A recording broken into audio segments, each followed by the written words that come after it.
மாலைத்தீவு கடற்பரப்பிற்குள் அந்நாட்டு பாதுகாப்பு பிரிவினரால் சுற்றி வளைக்கப்பட்ட இலங்கை மீனவ படகில் போதைப்பொருள் இருந்தமையை மாலைத்தீவு போலீசார் உத்தியோகபூர்வமாக உறுதிப்படுத்தியுள்ளனர். சட்டவிரோதமாக மாலைத்தீவு கடற்பரப்பிற்குள் நுழைந்த இந்த மீனவ படகை கடந்த 7ஆம் தேதி அந்நாட்டின் தேசிய பாதுகாப்பு படையின் கடலோர காவல்படை அதிகாரிகள் கைப்பற்றினர். அவிஷ்கபுதா எனப்படும் குறித்த மீனவ படகில் 355 கிலோகிராமுக்கும் அதிகமான போதைப்பொருள் இருந்ததாக மாலைத்தீவு போலீசார் உறுதிப்படுத்தியுள்ளனர். இந்த படகில் இருந்த 5 மீனவர்களும் கைது செய்யப்பட்டுள்ளதாக மாலைத்தீவு போலீசார் தெரிவித்தனர். சம்பந்தப்பட்ட மீனவர்கள் மற்றும் படகு தொடர்பில் மாலைத்தீவு போலீசார் மேலதிக விசாரணைகளை மேற்கொண்டு வரும் நிலையில் அந்நாட்டு நீதிமன்ற அனுமதியுடன் படகு நேற்று விசேட சோதனைக்கு உட்படுத்தப்பட்டுள்ளது. இதன்போது படகிலிருந்து 24 பொதிகளில் இருந்து 58 கிலோ 600 கிராம் ஹெராயினும் 297 கிலோ 300 கிராம் ஐஸ் போதைப் பொருளும் கண்டுபிடிக்கப்பட்டுள்ளதாக தெரிவிக்கப்பட்டுள்ளது. இலங்கை கடற்படை, போலீஸ் மற்றும் மாலைத்தீவு தேசிய பாதுகாப்பு படை மற்றும் போலீசார் இணைந்து மேற்கொண்ட கூட்டு நடவடிக்கையின் அடிப்படையிலே இந்த சோதனை மேற்கொள்ளப்பட்டதாக மாலைத்தீவு போலீசார் தெரிவித்துள்ளனர். கைது செய்யப்பட்ட 5 மீனவர்களும் 39, 42, 28, 34 மற்றும் 63 வயதுடைய இலங்கையர்கள் என தெரியவந்துள்ளது. மாலைத்தீவு பாதுகாப்பு பிரிவினரால் கைப்பற்றப்பட்ட இந்த போதைப்பொருள் தொகை மாலைத்தீவு கடற்பரப்பிற்குள் இதுவரை மேற்கொள்ளப்பட்ட மிகப்பெரிய போதைப்பொருள் சுற்றி வளைப்பாக பதிவாகியுள்ளது.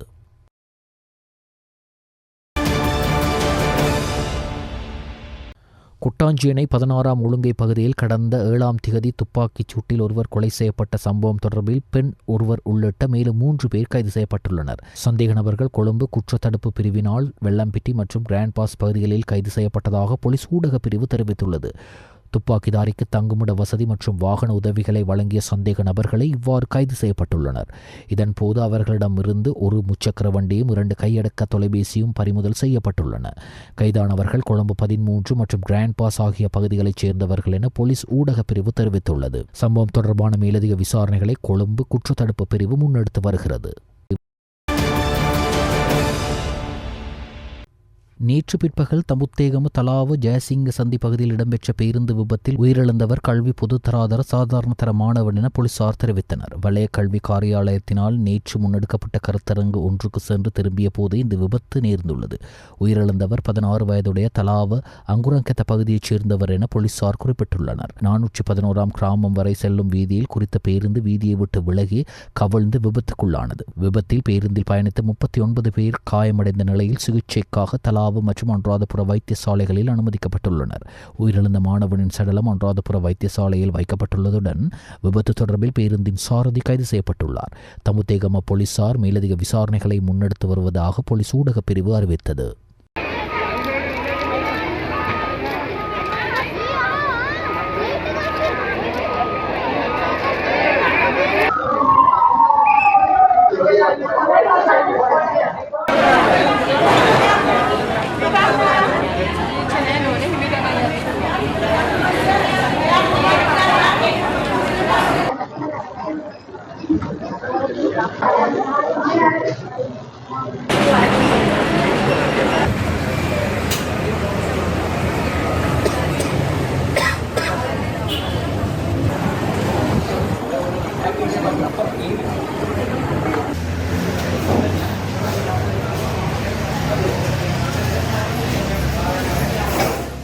சற்று சிந்தியுங்கள். பேருந்தில் பயணிக்கும் போது படிகளில் பயணிப்பதை தவிர்த்து கொள்ளுங்கள். கை, கால், தலை போன்றவற்றை வாகனத்திற்கு வெளியில் பாதுகாப்பின்றி வைத்துக் கொள்வதை தவிர்த்து கொள்ளுங்கள்.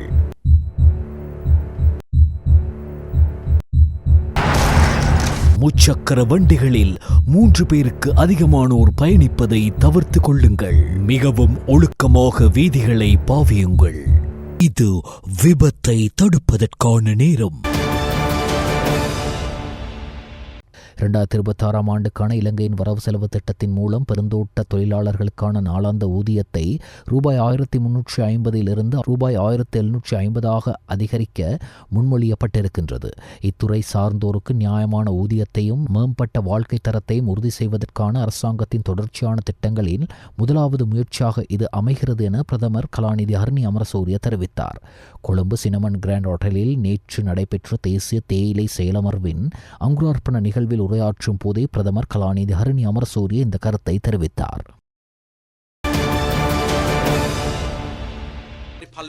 சுற்றுலா யாத்திரைகள் மற்றும் பல்வேறு சுற்றுப்பயணங்களுக்காக வீட்டிலிருந்து வெளியே செல்லும் போது தாம் இருக்கும் இடத்தை குறிப்பிட்டு சமூக ஊடகங்களில் செல்ஃபி புகைப்படங்களை வெளியிடுவதை தவிர்க்குமாறு போலீஸ் ஊடக பேச்சாளரும் உதவி போலீஸ் அத்தியட்சகருமான எஃப்யூ வுட்லர் பொதுமக்களிடம் கோரிக்கை விடுத்துள்ளார். இது உங்களை பின்தொடரும் குற்றவாளிகளுக்கோ அல்லது தங்களது வீடு மற்றும் சொத்துக்கள் குறித்து நோட்டமிடும் நபர்களுக்கோ சாதகமான தகவலாக அமையலாம் என்று அவர் விளக்கியுள்ளார். பத்திரமுள்ள சூர்பாயவில் அமைந்துள்ள போலீஸ் ஊடக பிரிவின் கேட்போர் கூடத்தில் இன்று நடைபெற்ற விசேட ஊடகவியலாளர் சந்திப்பின் போது அவர் இந்த கருத்தை வெளியிட்டார்.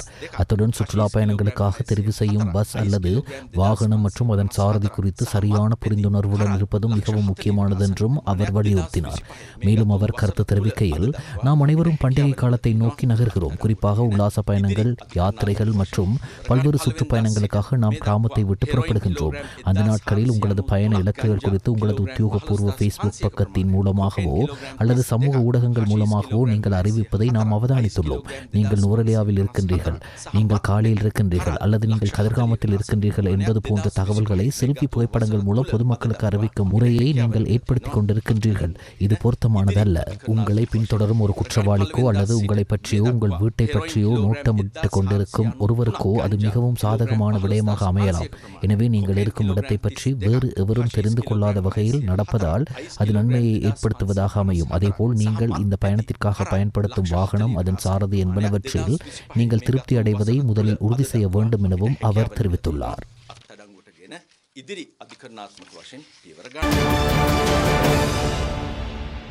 போலீசாரினால் முன்னெடுக்கப்பட்டு வரும் விசேட நடவடிக்கைகளின் கீழ் நேற்று பலர் கைது செய்யப்பட்டனர். இந்த நடவடிக்கைகளின் போது நாடு முழுவதும் 31,594 பேர் பரிசோதனைக்கு உட்படுத்தப்பட்டனர்.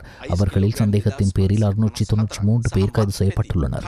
இதன்போது குற்ற செயல்களுடன் நேரடியாக தொடர்புடைய 31 பேரும், பிடியாணை பிறப்பிக்கப்பட்ட 288 பேரும் போலீசாரால் கைது செய்யப்பட்டுள்ளனர். அத்துடன் 178 திறந்த பிடியாணை பிறப்பிக்கப்பட்டவர்களும் இந்த சோதனை நடவடிக்கையின் போது போலீசாரால் கைது செய்யப்பட்டுள்ளனர். அத்துடன் மதுபோதையில் வாகனம் செலுத்திய 22 சாரதிகளும், கவனக்குறைவாக வாகனம் செலுத்திய 16 பேரும் போலீசாரால் கைது செய்யப்பட்டுள்ளனர். அதே நேரம் போக்குவரத்து விதிகளை மீறிய குற்றச்சாட்டில் 4320 பேருக்கு எதிராக சட்டம் நடைமுறைப்படுத்தப்பட்டுள்ளதாக போலீசார் தெரிவித்துள்ளனர்.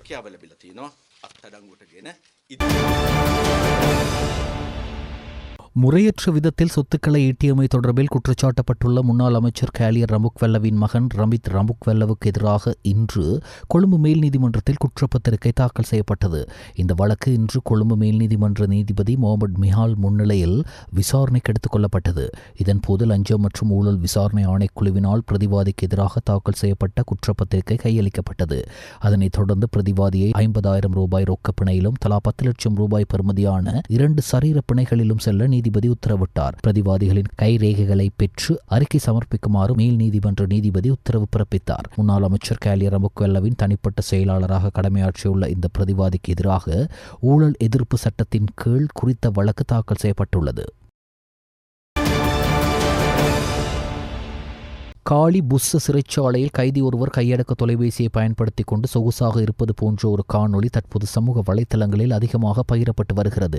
கையடக்க தொலைபேசி பயன்படுத்திக் கொண்டு போதைப்பொருள் பாவிப்பது போலவும் மற்றொரு கைதி அவருடைய தலையை மசாஜ் செய்து விடுவது போலவும் குறித்த காணொளியில் பதிவாகியுள்ளது. மேலும் அந்த கைதி புஸ்ஸ சிறைச்சாலையில் தடுத்து வைக்கப்பட்டிருக்கும் ஒழுங்கமைக்கப்பட்ட குற்ற குழுக்களின் உறுப்பினர் என்றும் சமூக ஊடக தகவல்கள் தெரிவிக்கின்றன. இந்நிலையில் குறித்த விவகாரம் தொடர்பில் சிறைச்சாலைகள் திணைக்களம் விசாரணைகளை மேற்கொண்டு வருவதாக தெரிவிக்கப்படுகிறது.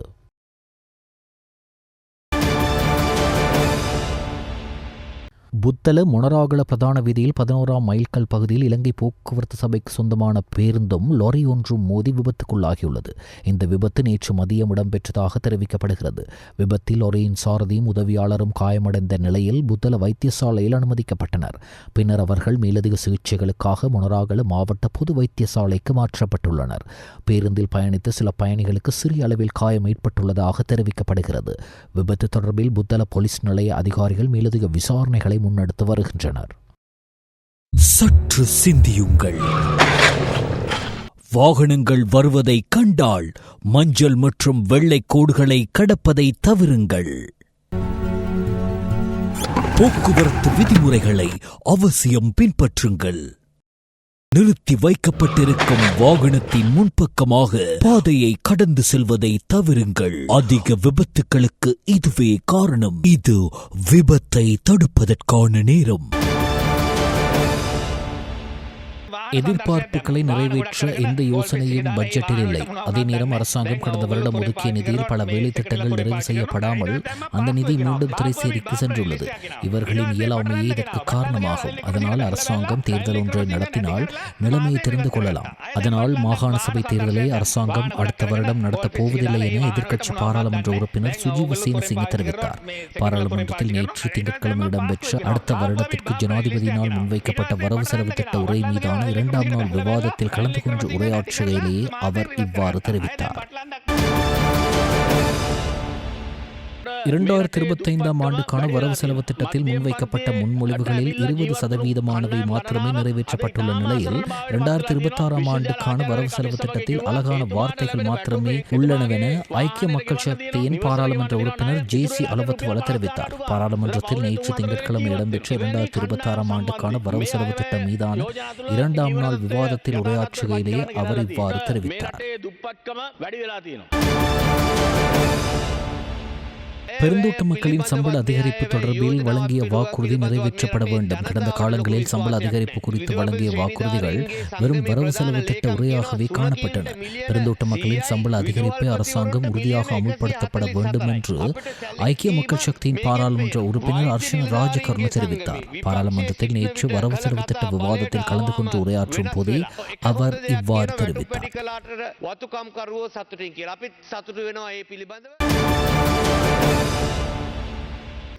வவுனியாவிலிருந்து புளியங்குளம் வரையிலான 14 புகையிரத கடவைகளில் 12 கடவைகள் சட்டவிரோதமாக அமைக்கப்பட்டுள்ளன.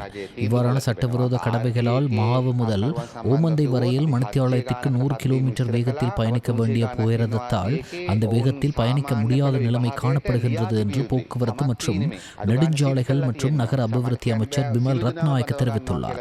பாராளுமன்றத்தில் நேற்று திங்கட்கிழமை வாய்மூல விடைக்கான கேள்வி நேரத்தின் போது இலங்கை தமிழரசு கட்சியின் பாராளுமன்ற உறுப்பினர் வடக்கு புகையிரத வீதியின் புகையிரத கடவைகள் தொடர்பில் எழுப்பிய கேள்விகளுக்கு பதிலளிக்கையிலேயே அமைச்சர் இவ்வாறு கூறினார்.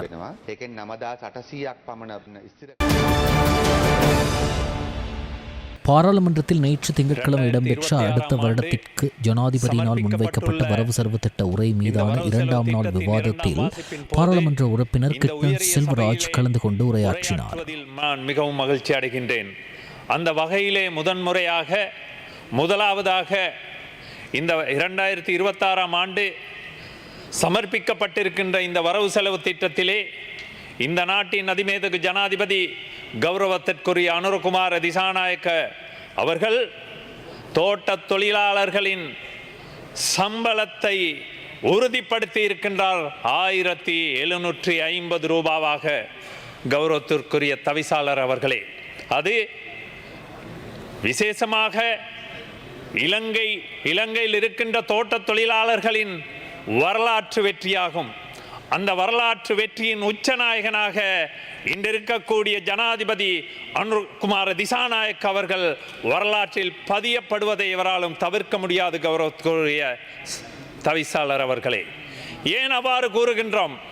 நாம் அனைவருக்கும் தெரியும், பெருந்தோட்ட தொழிலாளர்களின் வரலாறு என்பது, சம்பள உயர்வு வரலாறு என்பது போராட்டம் நிறைந்த ஒரு வரலாறாகும்.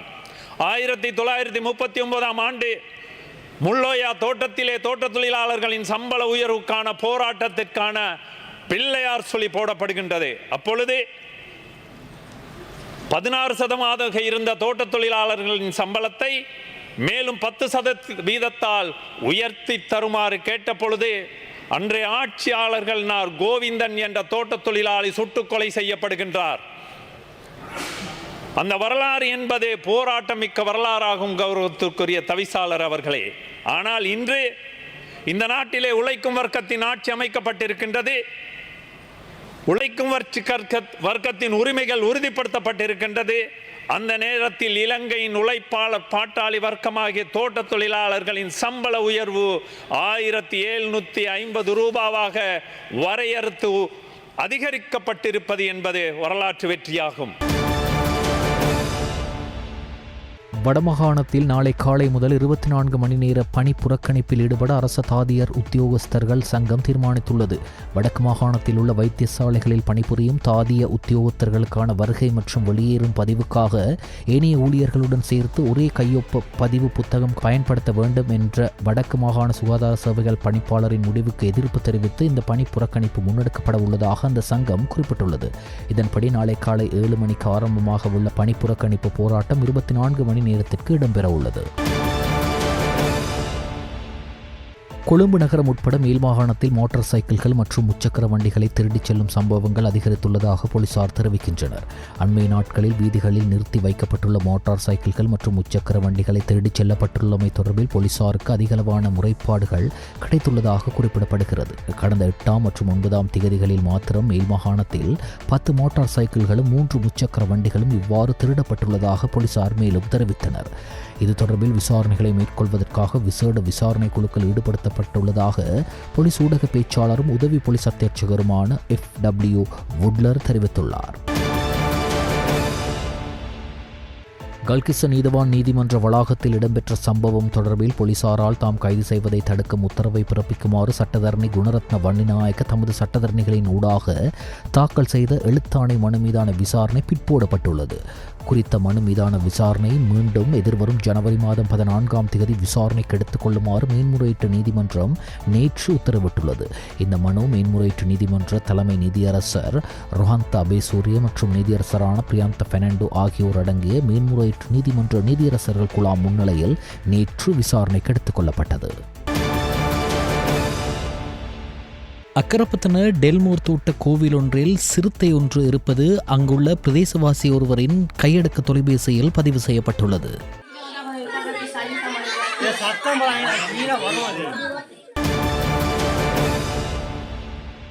வெள்ளவத்த உணவகம் ஒன்றில் காசாளர் கவுண்டரில் இருந்த கையடக்க தொலைபேசி ஒன்றை உணவகத்திற்கு வந்த ஒருவர் திருடும் காட்சி அங்குள்ள CCTVயில் பதிவாகியுள்ளது.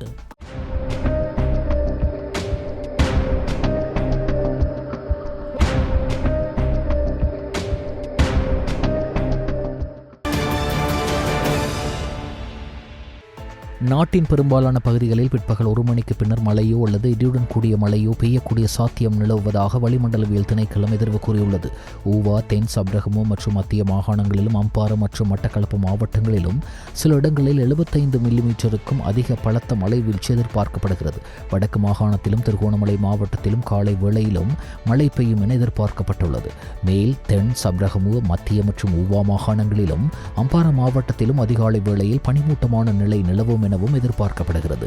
இடியுடன் கூடிய மழை பெய்யும் போது தற்காலிகமாக அதிகரித்து வீசக்கூடிய பலத்த காற்று மற்றும் மின்னல் தாக்கங்களினால் ஏற்படக்கூடிய பாதிப்புகளை குறைக்க போதுமான முன்னெச்சரிக்கை நடவடிக்கைகளை எடுக்குமாறு பொதுமக்கள் கேட்டுக் கொள்ளப்படுகிறார்கள். இடைவேளைக்கு பின்னர் செய்திகள் தொடரும்.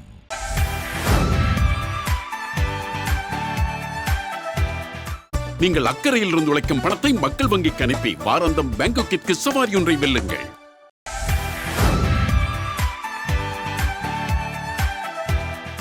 நீங்கள் அக்கறையில் இருந்து உழைக்கும் பணத்தை மக்கள் வங்கிக்கு அனுப்பி வாராந்தம் பேங்காக்கிற்கு சவாரி ஒன்றை வெல்லுங்கள். செய்திகள் தொடர்கின்றன. வெளிநாட்டு செய்திகள். 5 ஆண்டுகள் சிறை தண்டனை விதிக்கப்பட்ட பிரான்ஸ் முன்னாள் ஜனாதிபதியான நிக்கோலஸ் சார்கோசி 3 வாரங்களில் சிறையிலிருந்து விடுவிக்கப்பட்டுள்ளார். 2007ஆம் ஆண்டு சார்கோசி ஜனாதிபதி தேர்தலில் போட்டியிட்ட போது தேர்தல் பிரசார செலவுக்காக லிபியா நாட்டின் சர்வாதிகாரியான முஅம்மர் அல் கடாஃபி சார்கோசிக்கு பல மில்லியன் யூரோக்கள் பணம் கொடுத்ததாக குற்றம் சாட்டப்பட்டு வழக்கு நடந்து வந்தது. சார்கோசி வழக்கில் அவர் மீதான சதித்திட்டம் தீட்டிய குற்றச்சாட்டு மட்டும் உண்மை என முடிவு செய்த நீதிமன்றம் அவருக்கு 5 ஆண்டுகள் சிறை தண்டனை விதித்ததை தொடர்ந்து அக்டோபர் மாதம் 21ஆம் தேதி அவர் சிறையில் அடைக்கப்பட்டார். சார்கோசி சிறையில் அடைக்கப்பட்டதுமே அவரது சட்டத்தரணிகள் அவரை சீக்கிரமாக விடுதலை செய்ய கோரி நீதிமன்றத்தில் விண்ணப்பித்துள்ளனர். அத்துடன் சார்கோசிக்கு விதிக்கப்பட்ட தண்டனையை எதிர்த்து அவரது சட்டத்தரணிகள் மேல்முறையீடும் செய்துள்ளனர். இந்நிலையில் சார்கோசியை சீக்கிரமாக விடுதலை செய்ய கோரி விண்ணப்பித்துள்ள விண்ணப்பத்தை பரிசீலித்த நீதிமன்றம் அவரை சிறையிலிருந்து விடுவித்துள்ளது.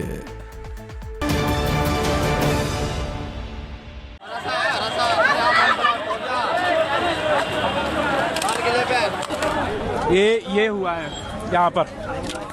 டெல்லி செங்கோட்டைக்கு அருகே இன்று மாலை கார் ஒன்று தீப்பற்றி வெடித்ததில் 8 பேர் பலியாகினர். இந்த சம்பவத்தில் 24 பேர் காயமடைந்த நிலையில் வைத்தியசாலையில் அனுமதிக்கப்பட்டுள்ளதாக இந்திய ஊடகங்கள் தெரிவிக்கின்றன. டெல்லி செங்கோட்டை அருகே இன்று மாலை 6:30 மணியளவில் மெட்ரோ ரயில் நிலையம் அருகே கார் ஒன்று திடீரென்று தீப்பிடித்தது. அதன் பின்னர் அந்த கார் வெடித்து சிதறியது. இந்த பகுதி மக்கள் அதிக அளவில் வந்து செல்லும் பகுதியாகவும் இது உள்ளது. சாந்தினி சவுக் சந்தை உள்பட பல முக்கிய பகுதிகள் இதன் அருகே அமைந்துள்ளன. இந்த சூழலில் கார் வெடித்து சிதறி பெரும் பரபரப்பை ஏற்படுத்தியுள்ளது. இது தொடர்பாக தீயணைப்பு துறையினருக்கும் போலீசாருக்கும் தகவல் தெரிவிக்கப்பட்டது. எதற்காக கார் தீப்பிடித்தது, கார் வெடிக்கும் அளவுக்கு என்ன நடந்தது, யாருடைய கார் என்றும் எதற்காக இந்த பகுதிக்கு கார் கொண்டு வரப்பட்டது என்பது பற்றியும் விசாரிக்கப்பட்டு வருகின்றது. டெல்லியில் மாலை வேளையில் அலுவலகங்களில் மற்றும் கட்டிடங்களில் வேலை முடிந்து பலர் செல்லக்கூடிய நேரத்தில் இந்த சம்பவம் நடந்துள்ளது. இதனால் சதி வேலையாக இருக்கக்கூடும் என்று சந்தேகமும் எழுந்துள்ளது. 7 தீயணைப்பு வாகனங்கள் சம்பவம் பகுதிக்கு சென்றன. வேன், ஆட்டோ மற்றும் கார் என 8க்கும் மேற்பட்ட வாகனங்கள் தீயில் சிக்கி சேதமடைந்துள்ளன. தீயை கட்டுப்படுத்தும் பணிகள் தொடர்ந்து நடந்து வருகின்றன. இது தொடர்பாகவும் விசாரணை நடந்து வருகின்றது.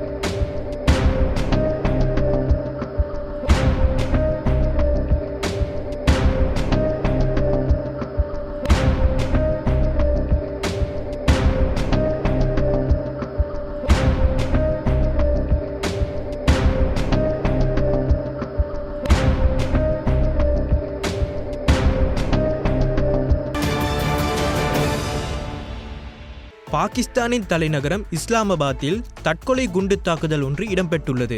நகரில் உள்ள நீதிமன்ற கட்டிடம் ஒன்றுக்கு முன்பாக இந்த வெடிப்புச் சம்பவம் ஏற்பட்டுள்ளதாக தெரிவிக்கப்படுகிறது. இந்த தாக்குதலில் குறைந்தபட்சம் 12 பேர் உயிரிழந்துள்ளதுடன் சுமார் 21 பேர் காயமடைந்துள்ளதாகவும் சர்வதேச ஊடகங்கள் தெரிவிக்கின்றன.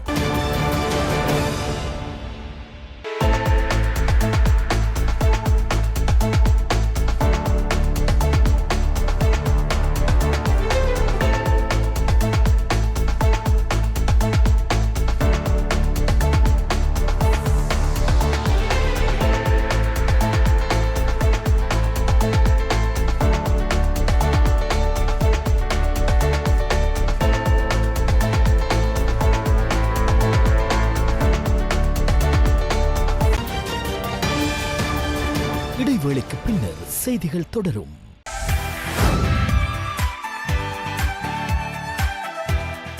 நீங்கள் அக்கறையில் இருந்து உழைக்கும் பணத்தை மக்கள் வங்கிக்கு அனுப்பி வாராந்தம் பேங்காக்கிற்கு சவாரி ஒன்றை வெல்லுங்கள். செய்திகள் தொடர்கின்றன. விளையாட்டு செய்திகள். இலங்கைக்கும் பாகிஸ்தானுக்கும் இடையிலான 3 போட்டிகள் கொண்ட சர்வதேச ஒருநாள் கிரிக்கெட் தொடர் ராவல்பிண்டி கிரிக்கெட் விளையாட்டரங்கில் இன்று நடைபெறவுள்ள முதலாவது போட்டியுடன் ஆரம்பமாக உள்ளது. இதனைத் தொடர்ந்து இதே மைதானத்தில் 13, 15ஆம் திகதிகளில் அடுத்த 2 சர்வதேச ஒருநாள் கிரிக்கெட் போட்டிகள் நடைபெறவுள்ளன. இந்த தொடரை முன்னிட்டு சமபலம் கொண்ட இலங்கை அணி தெரிவு செய்யப்பட்டுள்ளதாக தெரிவித்த இலங்கை அணித் தலைவர் சரித் அசலங்க, பாகிஸ்தான் அணி பலம் வாய்ந்த போதிலும் திறமையாக விளையாடி வெற்றி பெறுவோம் என்று கூறினார். சர்வதேச ஒருநாள் கிரிக்கெட் தரவரிசையில் 4ஆம் இடத்தில் உள்ள இலங்கைக்கும் 5ஆம் இடத்தில் உள்ள பாகிஸ்தானுக்கும் இடையிலான தொடர் சம அளவில் மோதிக்கொள்ளப்படும் என எதிர்பார்க்கப்படுகின்றது. இந்த வருடம் 10 சர்வதேச ஒருநாள் கிரிக்கெட் போட்டிகளில் விளையாடிய இலங்கை ஆஸ்திரேலியாவுக்கு எதிரான 2 போட்டிகள் உட்பட 7 போட்டிகளில் வெற்றி பெற்றுள்ளது. நியூசிலாந்துக்கு எதிரான 2 போட்டிகளிலும் பங்களாதேசுக்கு எதிரான ஒருநாள் போட்டியிலும் இலங்கை தோல்வியடைந்துள்ளது. கடைசியாக ஜிம்பாப்வேக்கு எதிரான 2 போட்டிகள் கொண்ட சர்வதேச ஒருநாள் கிரிக்கெட் தொடரில் இலங்கை முழுமையாக வெற்றியீட்டியிருந்தது. அதேவேளை பாகிஸ்தான் இந்த வருடம் விளையாடிய 14 சர்வதேச ஒருநாள் கிரிக்கெட் போட்டிகளில் 4இல் மாத்திரமே வெற்றி பெற்றுள்ளது. எவ்வாறாயினும் தென் ஆப்பிரிக்காவுக்கு எதிரான அண்மைய தொடர் வெற்றி பாகிஸ்தானுக்கு பெரும் நம்பிக்கையை கொடுத்துள்ளது.